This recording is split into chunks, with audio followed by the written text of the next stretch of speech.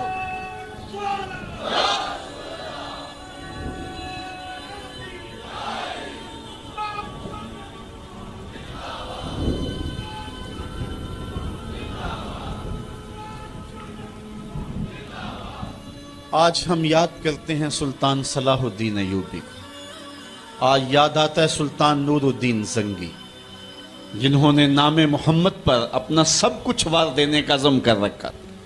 دنیا پہ کتنے حکمران آئے ہیں، آج دنیا ان کا نام بھی نہیں جانتی، لیکن کیا وجہ ہے کہ سلطان ایوبی کا نام لبوں پر آئے ادب سے پلکیں جھک جاتی، عقیدت اور احترام کے جذبات سینے میں پیدا ہوتے ہیں۔ کیوں؟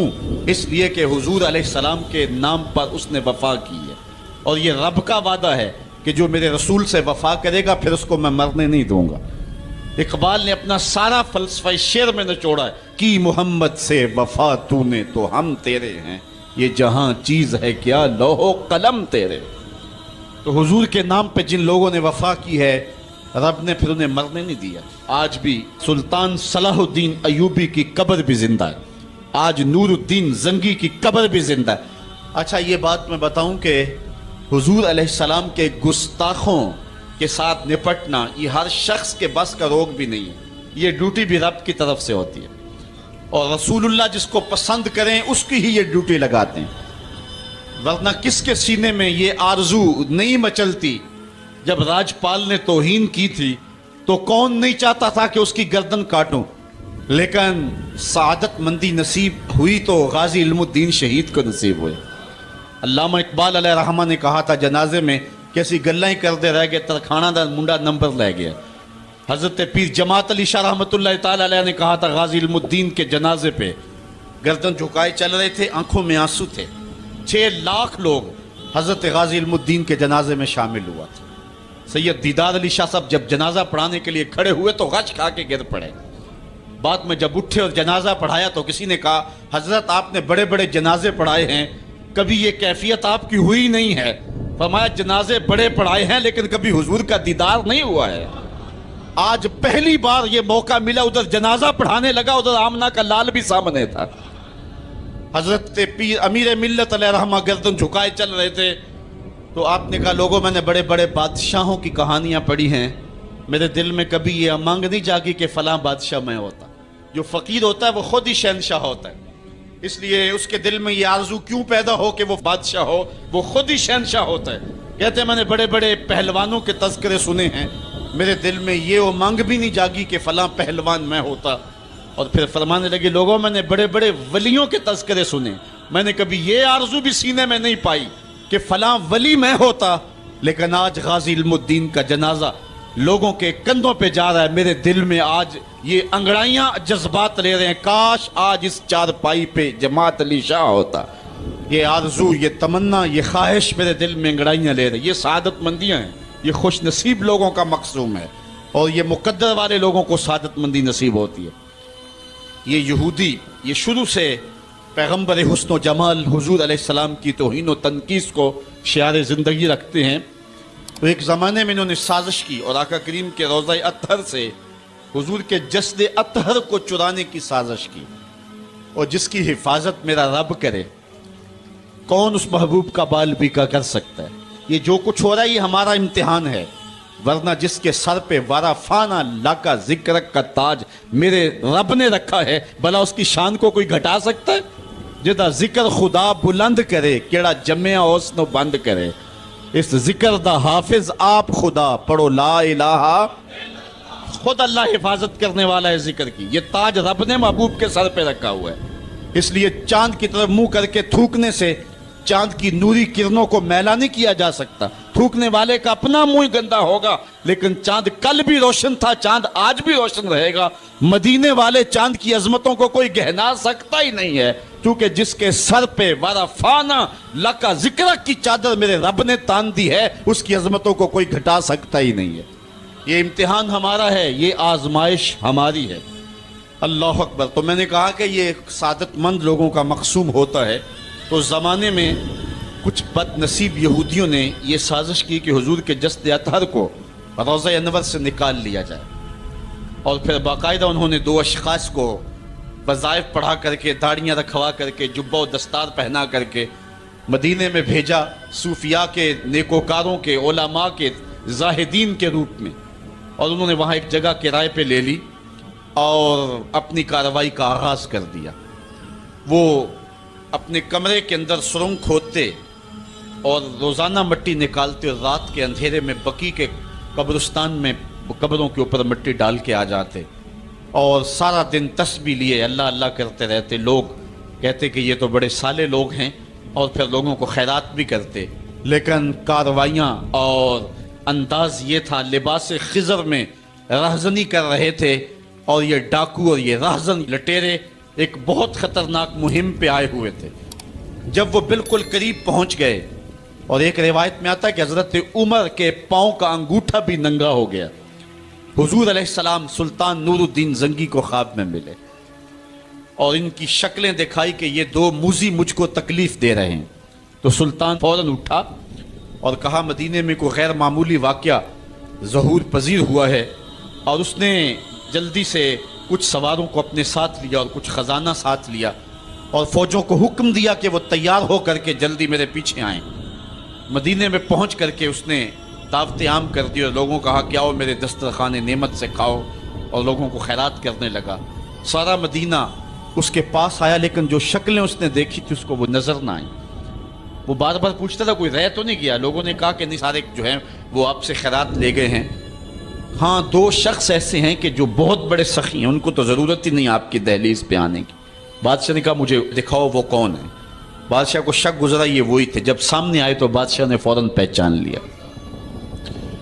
کہا کہ میں تمہارے ڈیرے پہ جہاں تم رہتے ہو وہاں جانا چاہتا ہوں. بادشاہ تفتیش کرنا چاہتا تھا. جب دیکھا تو تسبیحیں لٹکی ہیں، مسلح بچھے ہوئے، قالین بچھے ہوئے ہیں. تو بادشاہ مسلح اٹھایا، قالین اٹھایا تو نیچے پھٹا تھا. جب پھٹا اٹھایا تو نیچے سرنگ تھی. پھر بادشاہ نے ان کو جانوروں کے پیچھے بندھوا کر کے چروا دیا. اور میں نے تاریخ میں پڑھا سلطان نور الدین زنگی مدینے کی گلیوں میں پھر اس کے بعد روتا پھرتا تھا اور اس کی آنکھوں میں آنسو تھے اور کہتا تھا یا رسول اللہ تمہاری مہربانی کہ یہ ڈیوٹی میرے ذمہ لگائی ہے، ورنہ کائنات بھری پڑی تھی. یہ سعادت مندی میرا مقدر کہ اس نوکری کے لیے مجھے منتخب کیا ہے. اور پھر اس نے روضہ رسول کے ارد گرد جو ہے جہاں تک پانی آتا ہے وہاں تک جو ہے اس نے جو ہے زمین کھدوائی اور سیسا پگھلا کے اس کے اندر ڈال دیا کہ دوبارہ قیامت تک کوئی موذی اس کی جرأت نہ کر سکے. تو روضہ رسول کے ارد گرد وہ سیسا پلائی ہوئی دیوار ہے جس کو کھودا نہیں جا سکتا. یہ سلطان نور الدین زنگی کی زندگی کا یہ انوکھا باب ہے.